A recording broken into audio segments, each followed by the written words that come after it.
우리는 약속하신 그리스도를 우리가 붙잡아야 하겠습니다. 성경에는 하나님께서 그리스도를 성경에 약속하신 그리스도,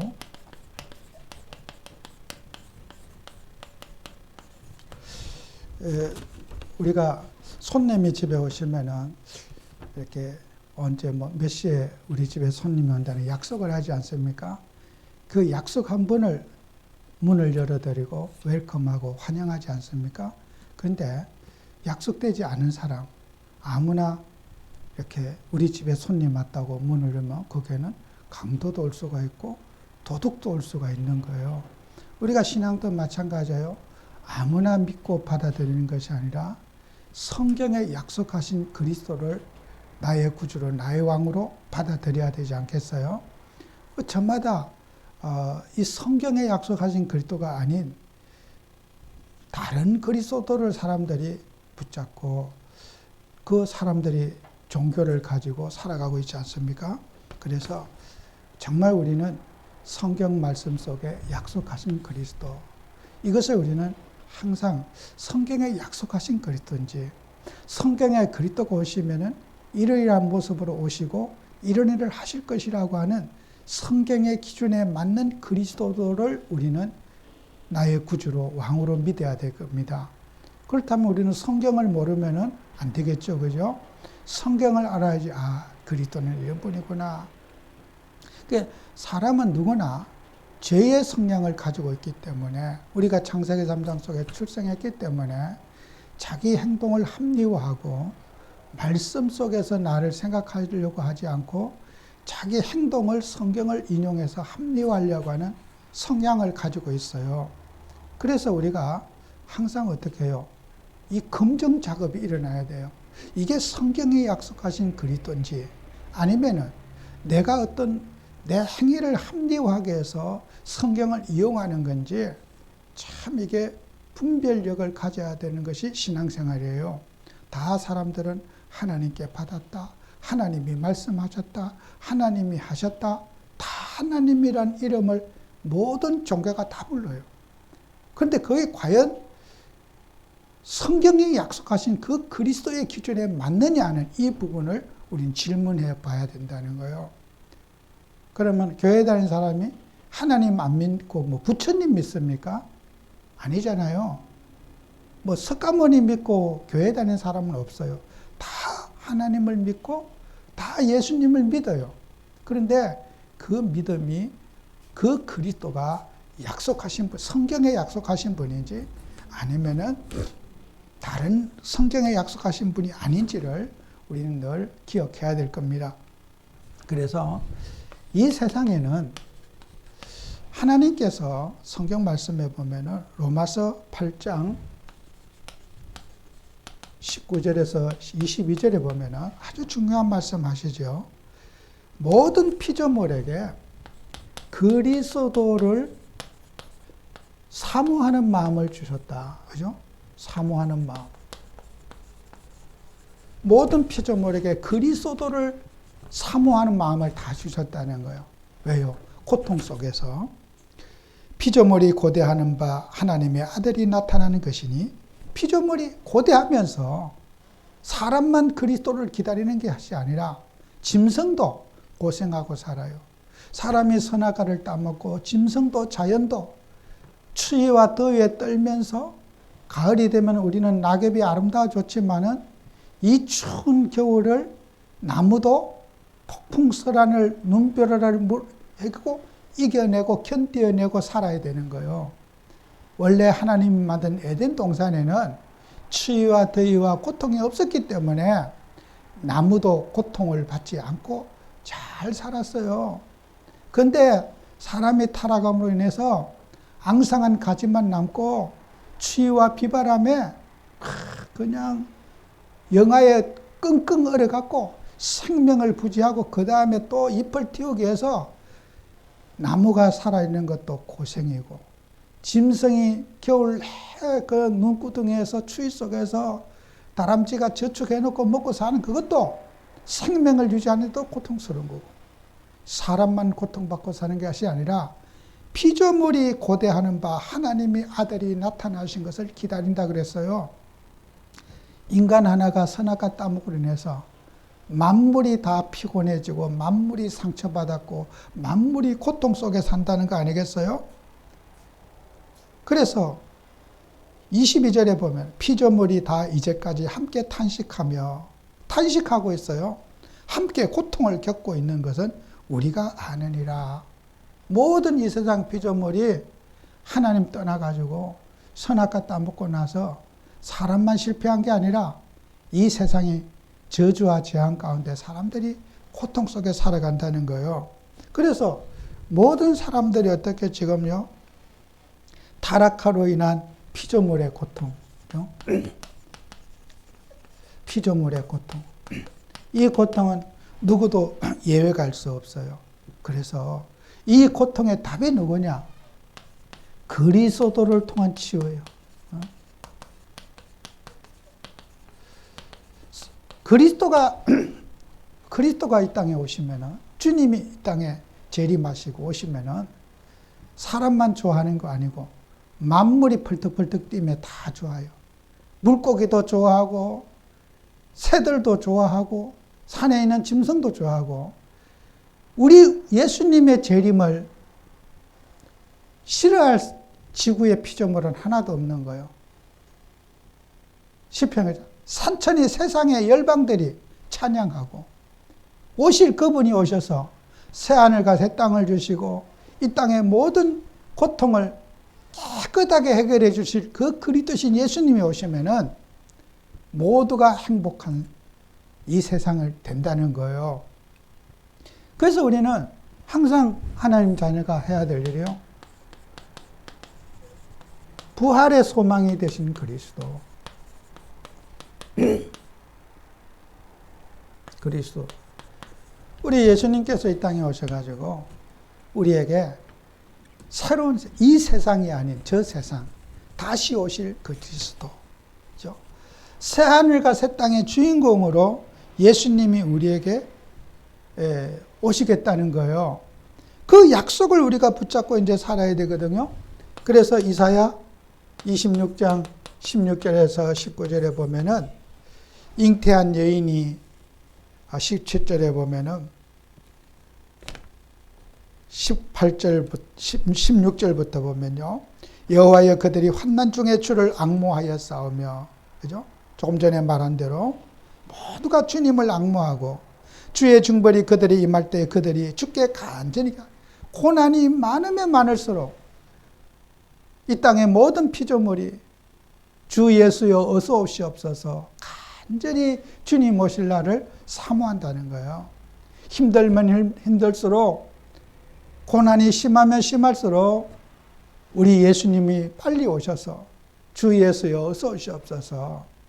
우리 요한계시록 이번 주에 우리 교회 설교에 마지막 읽었잖아요. 우리 매주 읽는데 그 마지막 절임했어요. 사도 요한이 pat모섬에서 고난 속에서 다시 오실 예수 그리스도를 붙잡고 그 이상을 썼는데 마지막 절이 뭐예요? 주 예수여 어서 오시옵소서, 이 말이에요. 주님이 오시면 모든 것 다 해결됩니다. 그죠? 새하늘과 새 땅의 주인공 그리스도가 오시면은 우리의 고통은 그때 끝나는 겁니다. 주 예수 오시옵소서. 그 성경을 읽었다면은 주 예수여 오시옵소서, 이게 우리 성경의 결론이에요. 그죠? 그 감격스럽고, 예수님이 오시면은 우리 인생의 모든 고난, 고통 다 내려놓고 우리의 기도 제목도 없어지고 인생의 갈등도 없어지는 그 세상, 그 천국의 소망 속에 우리가 살아가야 된다는 거겠죠. 그래서 17절에 여호와여 잉태한 여인이 산기가 임박하여 산고를 겪으며, 그죠? 여자가 임신을 해서 아기를 낳을 때 큰 그 아기의 그 머리가 나오려고 하면은 산모가 얼마나 아프고 고통스럽겠어요. 우리 인생에 그런 산고의 고통이 있고, 그 산모가 아기가 나오기 전에 비명을 지르잖아요. 제가 이 영화라든지 이런 데 연속곡에 보면은 무슨 줄 잡고 소리 지르고 막 땀을 흘리고 막 엄한 소리를 지르면서 이제 아기가 응애하고 나오는 거요. 산고에 부르짖는 소리, 그죠? 그 산통에서 비명을 지르는 그 소리, 그죠? 그런 우리가 같은 우리의 상고를 당할지라도 바람을 낳은 것 같아서 땅의 구원을 베풀지 못하고 세계 거민을 출산하지 못하였나이다. 그렇게 고통스럽게 살아도 인생이 뭐 된 것도 없고 아무것도 없다는 거요. 19절에 주의 죽은 자들은 살아나고 그들의 시체들은 일어나리라 그랬어요. 우리는 부활의 소망, 그죠? 이 소망이 끊어지면 신앙은 죽은 거예요. 초등 수준에 우리가 뭐 됐다 안 됐다, 세상이 뭐 잘 됐다 못 됐다, 갈등이고 문제가 아니에요. 우리는 이 부활의 소망, 다시 오실 주 예수 그리스도, 이분만이 우리는 참된 소망임을 우리가 알아야 되겠죠. 이걸 우리가 누릴 때 사도 요한이 반모섬에서 주 예수여 어서 오시옵소서 했듯이 우리는 고난 속에 살 수밖에 없어요. 우리 인간은. 여러분이 살아있다는 자체가 고난이에요. 내가 숨쉬고 있는 자체가 고난이에요. 이 고난을 어떻게 돼요? 이 고난 속에서 우리는 누림의 신앙을 가졌다.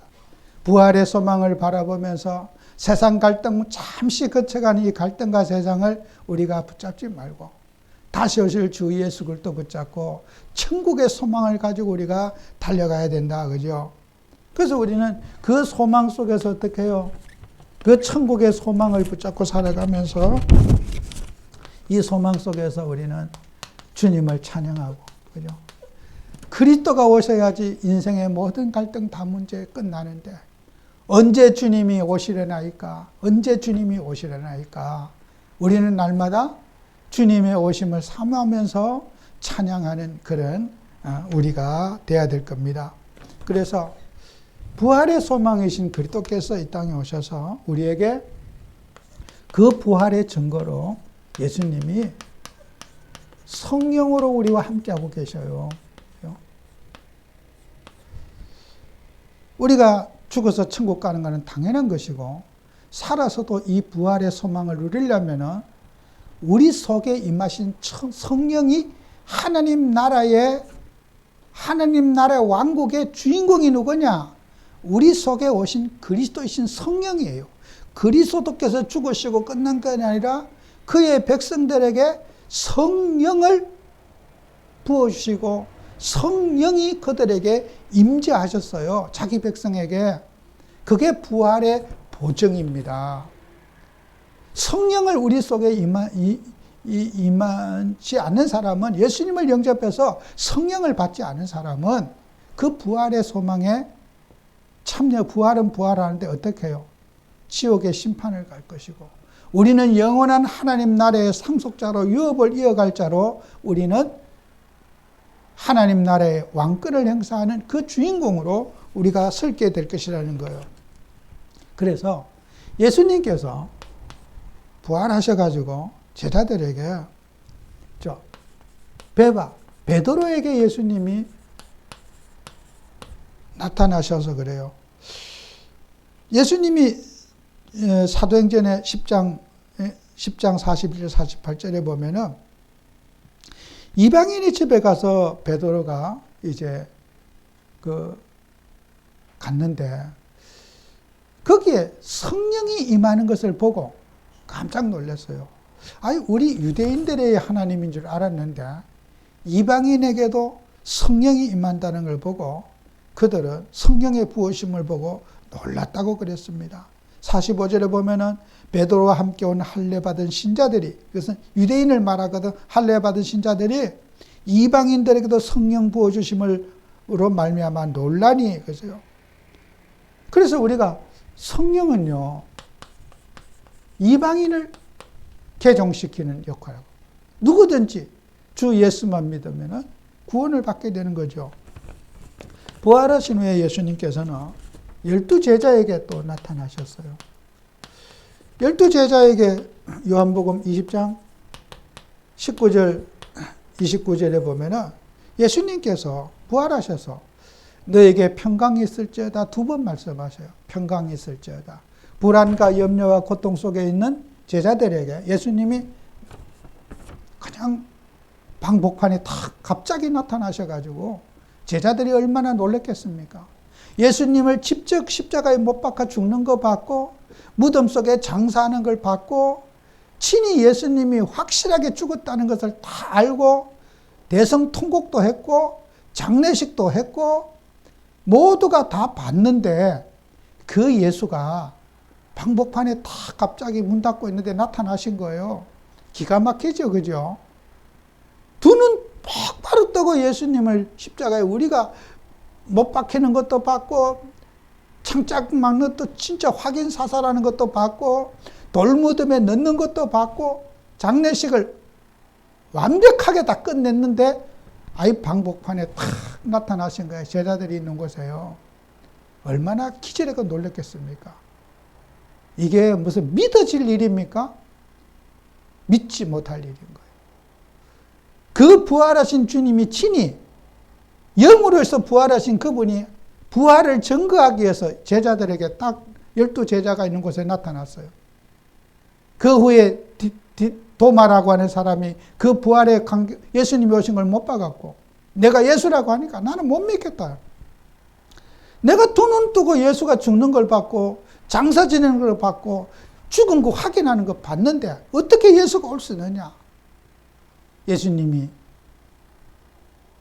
그 도마에게 옆구리에 창자국을 보이면서 네가 십자가에 우리가 못 박아 찔려서 확인 사살했던 죽었는지 안 죽었는지 매달려 있는 거 참 옆구리를 찔러서 피까지 쏟으면서 확인 사살했던 그 예수다. 예수님의 옆구리에 무슨 창자국이 있겠습니까? 없을 겁니다. 하나님이신 그가. 그러나 제자들에게 부활을 증거하기 위해서 예수님은 내가 진짜 예수다. 너희들이 십자가에 못 박혀 죽은 그 예수가 3일 만에 살아나서 내가 너희와 함께 한다는 것을 예수님이 친히 부활을 예수가 증거하지 않습니까? 그리고 숨을 내쉬면서 예수님이 하신 말씀 뭡니까? 성령을 받아라. 그러죠? 22절에 이 말씀을 하시고 그들을 향하여 숨을 내쉬며 이르시되 성령을 받아라 그러지 않습니까? 그죠? 성령을 받아라. 이 인생의 최고의 선물이 부활의 증거가 뭐예요? 성령을 우리가 거룩하신 하나님을 우리 육체 속에 모시고 영원히 우리와 함께하는 축복, 성령을 받으라. 그게 부활하신 주님이 우리에게 남기신 말씀이지 않습니까? 우리는 눈에 보이는 거 의지하니까 우리 속에 있는 성령의 충만함을 가지고 성령님의 인도를 받으며 성령의 감화와 감동을 받아 살아가는 우리가 되어야 될 것이다. 이것이 부활을 예수님이 친히 그 부활하신 내가 죽은 것이 아니라 몸이 죽음으로써 십자가의 죽음으로써 내가 너희와 영원토록 함께 할 수 있는 그 근거가 부활 때문에 너희와 함께 할 수 있었지 부활하지 못했다면 너희들과 함께 할 수 없었다는 것을 예수님이 친히 증거하시는 거예요.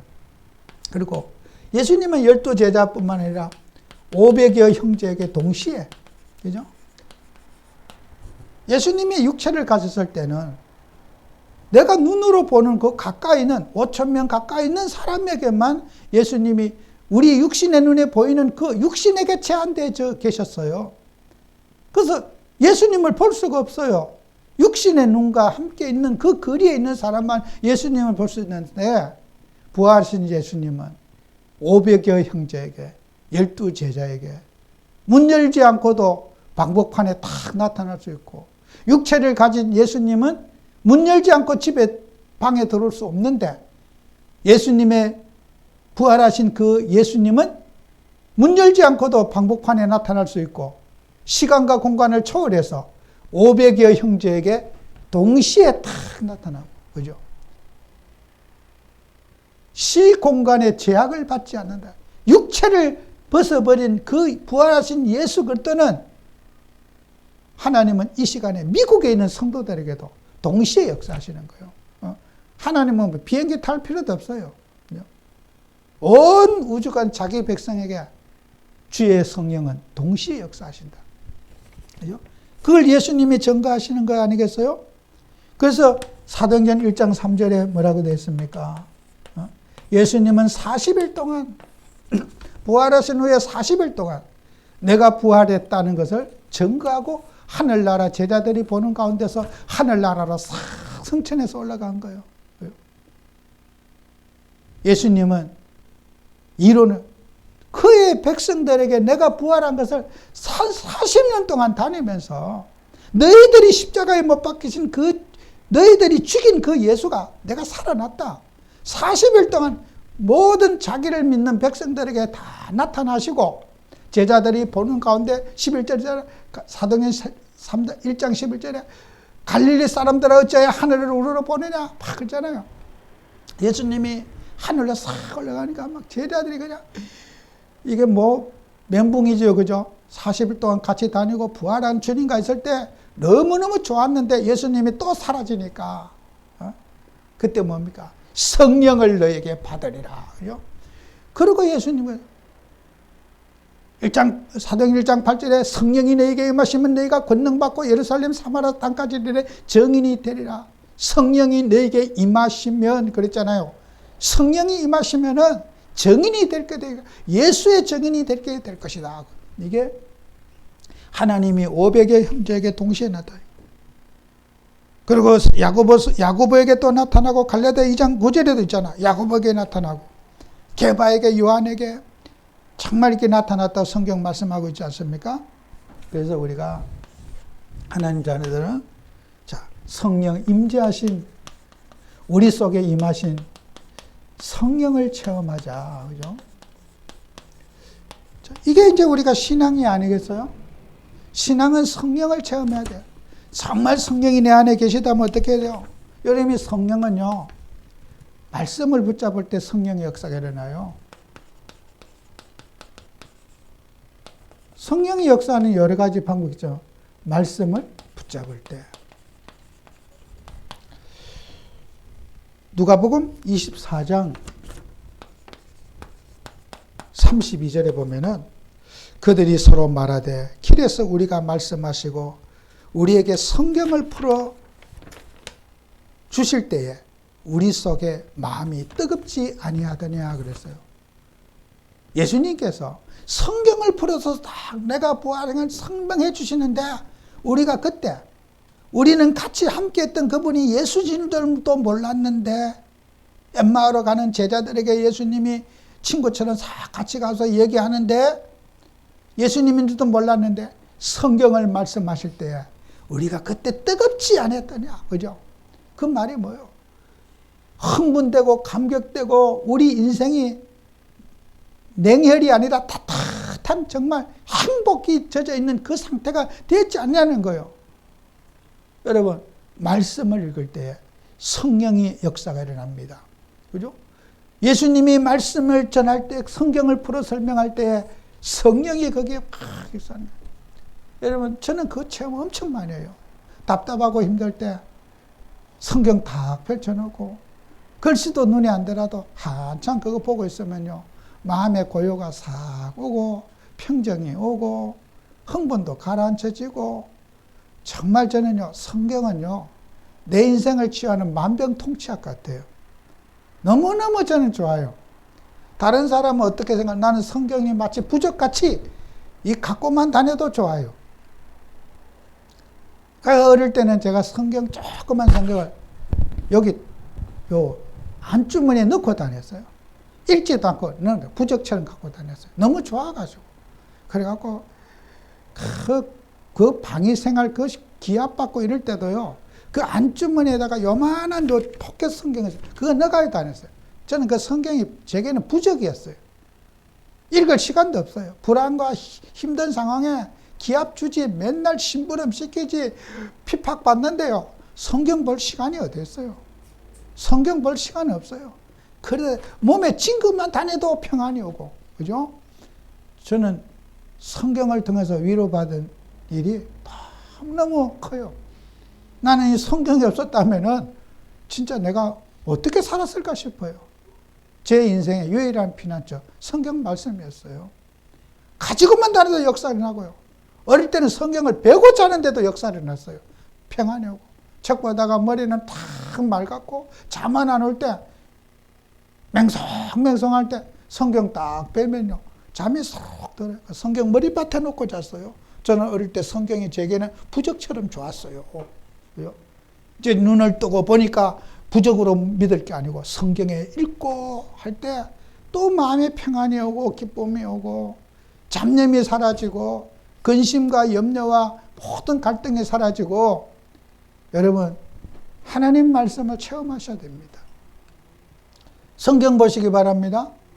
성경 통해서 엠마오로 가는 제자들이 성경을 풀어 얘기할 때 마음이 뜨겁지 아니했더냐 그죠? 정말 마음이 뜨거워지는 축복 받으시기 바랍니다. 그죠? 정말 저는 이거 한 가지 없었다면은 야 내가 어떻게 살아 얼마나 감사한지 저는요. 어릴 때는 글씨를 혼미해서 못 볼 때는 그거 들고만 다녀도 역사가 일어나고 그 내용을 보면은 봤는데도 늘 새로워. 이거 한번 봤다 그 생각이 없어. 왜 이걸 내가 못 봤지? 항상 내가 그때 내가 성경 읽었다고 말을 못 하겠어요. 아이고 내가 그때 무슨 생각으로 성경을 읽었지? 왜 이걸 성경을 못 봤지? 항상 성경이 새로워요. 봤다는 생각 없고 안다는 생각이 없어요. 여러분 말씀 붙잡을 때 여러분에게 임재하신 성령이 체험될 줄로 믿습니다. 여러분 속으시면 안 돼요. 사람의 말 듣고 여기저기에 들떠서 돌아다니면요 굉장히 저와 여러분이 속는 겁니다. 우리는 말씀을 통해서 위로받는 축복 받으셔야 됩니다. 그리고 여러분 보세요. 기도할 때 또 성령이 역사합니다. 그죠? 기도는 뭡니까? 하나님과의 소통입니다. 그죠? 우리 속에 임하신 그분에게 의지하고 그분께 기도하는 게 하나님과의 소통이 아니겠습니까? 그래서 여러분 기도할 때요. 오순절 날에 사도행전 2장 1절에서 4절에 보면요. 오순절 날에 거기에 호련히 성령이 역사하는데 기도하는데 급하고 강한 바람 같은 소리가 온 집에 가득하고 마치 불의 혀같이 갈라지는 것이 그들 각 사람에 임하여 보이더니 하나님이 기도할 때 그들에게 어떻게 해요? 성령을 체험시켜 주시는 거예요. 불이 뭡니까? 태운다는 거 아니겠어요? 바람 같은 불이 불 같은 성령이 뭐겠습니까? 우리의 인생의 걱정, 염려 다 그냥 쓰레기 소각하듯이 성령이 임하니까 그 심장의 불안에 떨던 것이 소각되어진 거예요. 불은 태우는 의미가 있지 않겠습니까?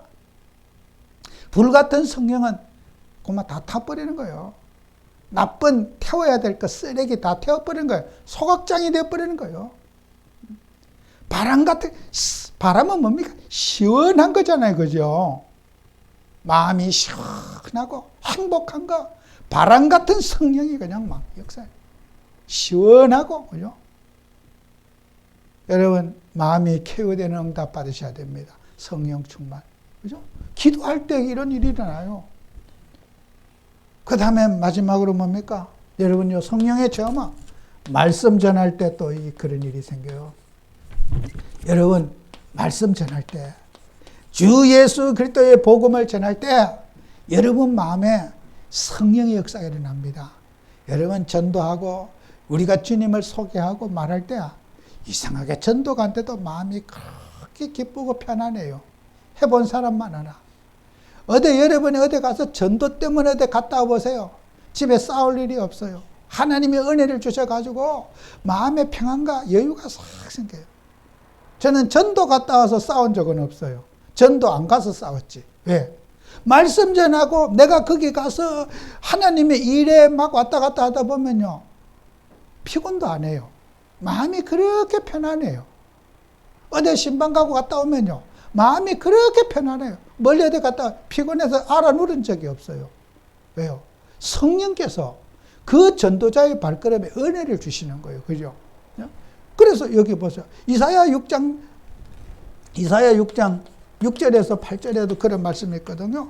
그때의 서랍 중 하나가 부젓가락으로 제단에서 집은 바 핀 숯을 손에 가지고 내게 나와 그것을 내 입술에 대며 이르되 보라 이것이 내 입에 닿았으니. 그죠?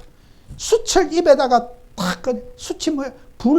여러분, 불로 입을 찢으면 어떻게 돼요? 입 다 탈 거 아닙니까? 성령이 우리의 입술에 불 같은 성령의 역사에 갖고 사람을 확 살리는 그런. 그래서 우리 찬송가 있잖아요. 제단 숯불 내 입술에 대니 그 찬송가도 있잖아요. 말씀을 전할 때 여러분에게 성령의 역사가 일어나는 거예요. 그죠? 이 체험해야 돼요. 그래서 우리가 하나님이라고 말씀 전하고 이렇게 내가 복음을 전했든 못했든 그 걸음 속에 있으시면은 마음이 행복해요. 너무너무 행복하고 세상 근심 걱정 없고 갈등도 없고 문제도 없고 그렇습니다. 그래서 우리가 이 전도하고 주님의 일을 하는 것은 행복이지 노동이 아닙니다. 수고하지만 행복한 일이거든요. 여러분, 성령의 임재를 꼭 체험하는 우리가 되어야 될 줄로 믿습니다. 기도하겠습니다.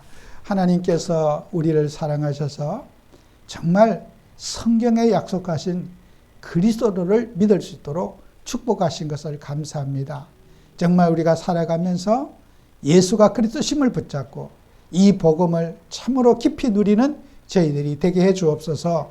예수님 이름으로 기도합니다. 아멘.